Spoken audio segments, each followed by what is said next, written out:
it was concerning to see that popped in my head like, all right, like what percentage of America is in the like camp of thinking like socialism, communism is a good thing. So I looked that up, and Kelly, if you go to that first one, so 57% of America has favorable opinions of socialism, people who are Democrats, and 36% of people total think that's a good thing compared to only 57% for capitalism.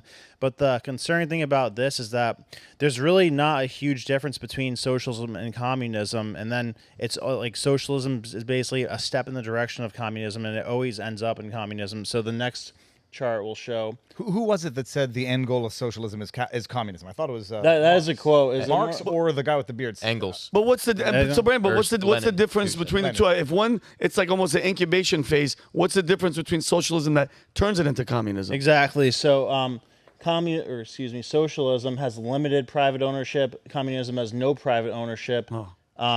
Socialism has government, private entities. Communism has a central government, and then socialism has limited class distinction, whereas communism no class distinction.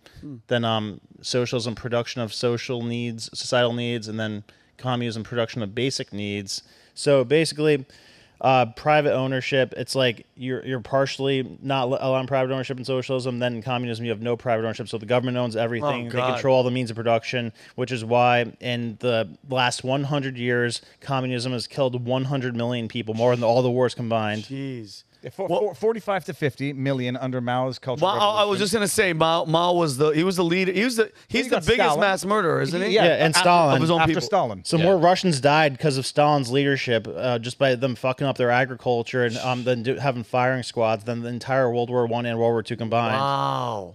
The interesting thing is, at the risk of this is going to be the controversial topic, is that Hitler gets demonized as the most murderous of dictators of all time.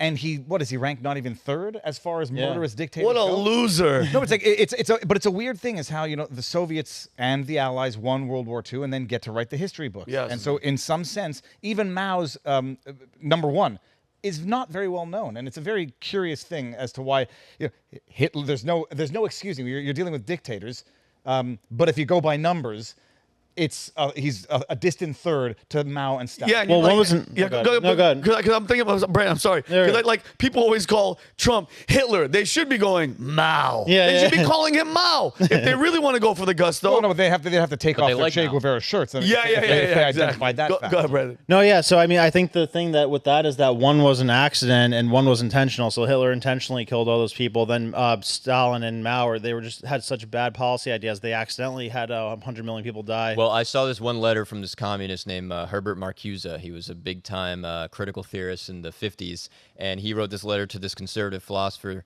The conservative philosopher basically asked him, so why are you defending Stalin and attacking Hitler when Stalin is basically the same thing?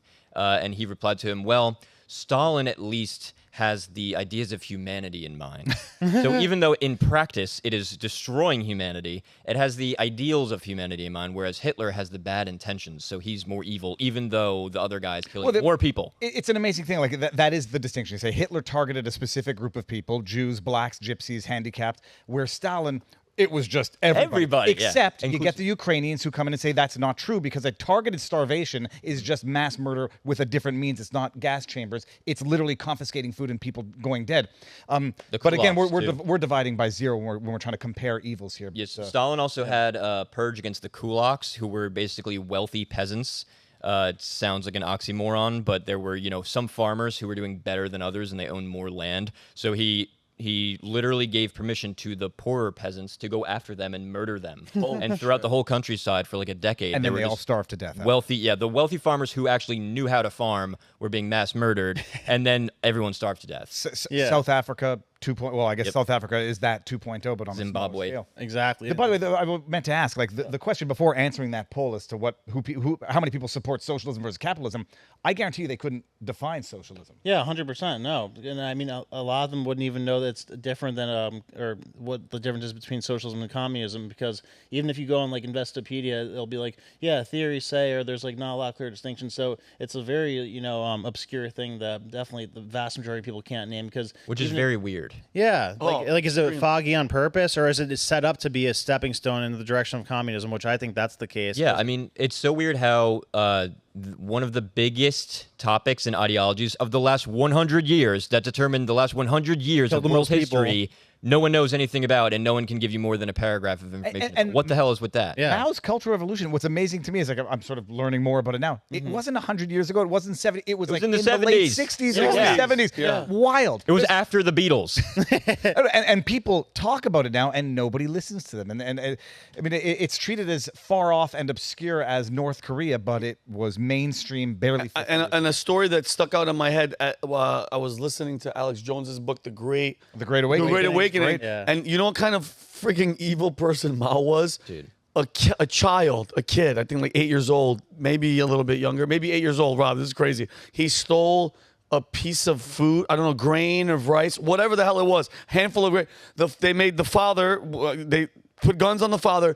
They made the father bury the son alive, bury him alive, and then kill him too. Like, what? And people are like, you know, Trump's Hitler. This guy, Mao, was the epitome of fucking evil, bro. Could you imagine that? Your son stole, bury him alive, and watch him, hear him in the ground dying and suffering. Go ahead, Brent. Psycho. No, I mean, and the problem with it is that it's so easy to sell to people because, you know, it's just a statistical thing that the majority of people are going to be on like the lesser end of economic means because a small portion of people end up producing the most stuff, and then, you know, wealth aggregates to them, and then a lot of people are pissed off because they feel like there's class disparity. And then somebody like Marx comes around who was a scumbag, lazy, and like had all these, like, he's basically like a welfare leech type of mindset person, and he sells this idea to people of like, oh, you know, things should be like broken up evenly, you know, these greedy capitalists. By the way, he coined the term capitalist, by the way, to disparage free markets. So this is a controversial opinion, I think, especially here, but the term capitalist was created to disparage the free market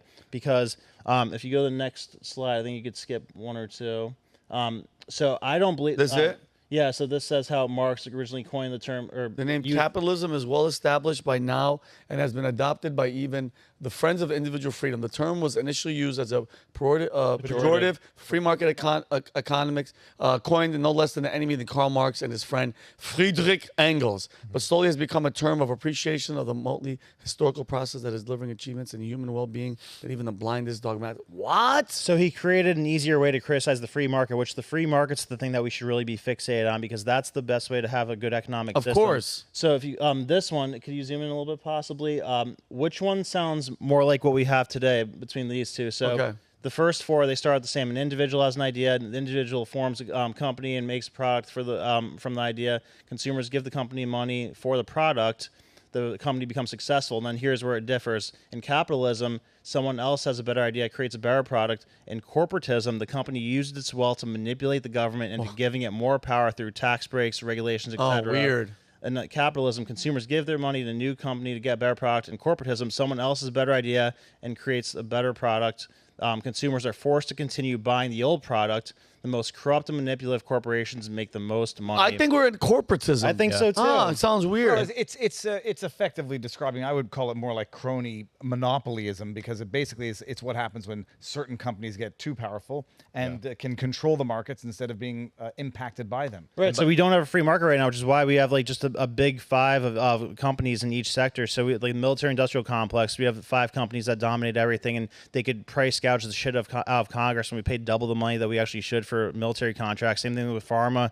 Same thing with banking. Big tech. Yeah, big tech. And it's also these companies and their lobbies in Congress. Those are the donors I was just talking about to the Republicans, and they just call this capitalism. It's not capitalism, though. It's only capitalism because of this stupid word capitalism. If you were to actually use the right word free market, you'd realize instantly it's not free market. It's leveraging power with the government and with politicians, paying them off to give you special bonuses no matter how bad a job you do, so that the people who are trying to uproot you in the market don't have a chance to. So it's literally rewarding mediocrity, and then all of our planes fall out of the sky and we wonder why that's happening. Yeah, no shit. I just call it more fascism because what you have is private enterprise working with government, in tandem to protect each other's interests. The recent thing where Trump said, "I'll give $1 billion in tax breaks to the oil companies," and then everyone accuses him of quid pro quo bribery or whatever.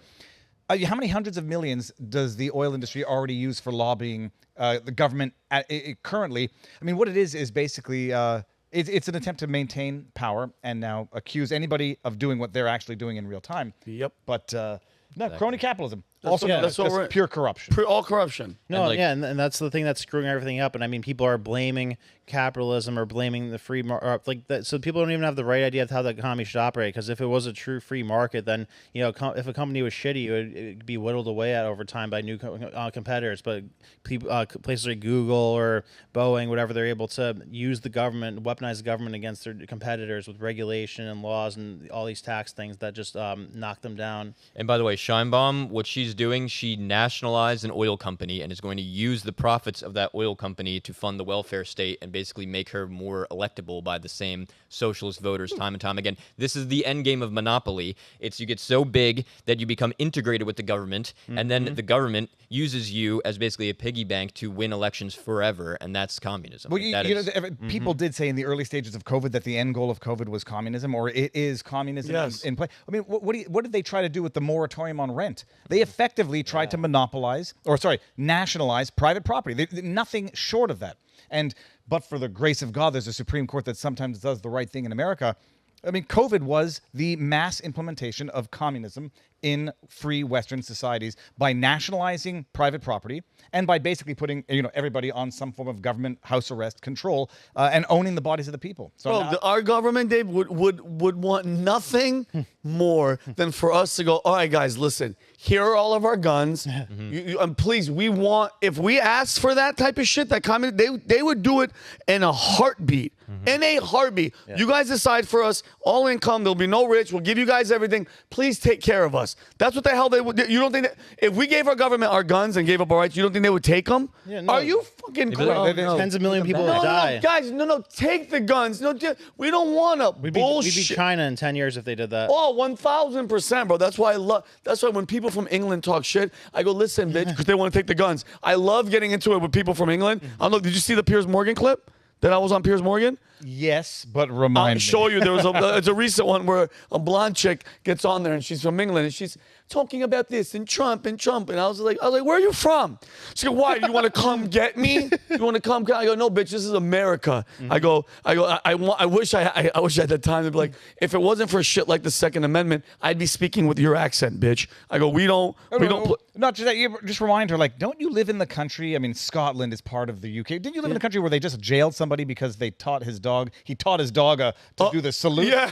Or they locked up another guy for leaving a ham sandwich outside of a mosque. I mean, that's what happens. You end up with the UK and you end up with something of a Europe. I now fully appreciate the inherent immeasurable value of the Second Amendment, and I'll never look at it the same. It's beautiful. And guys, the Angry Patriot shirt, go on vtmerch.com. We'll have the link in the description. Let people know. And if somebody goes, why are you angry? Tell me, get the hell out of your face.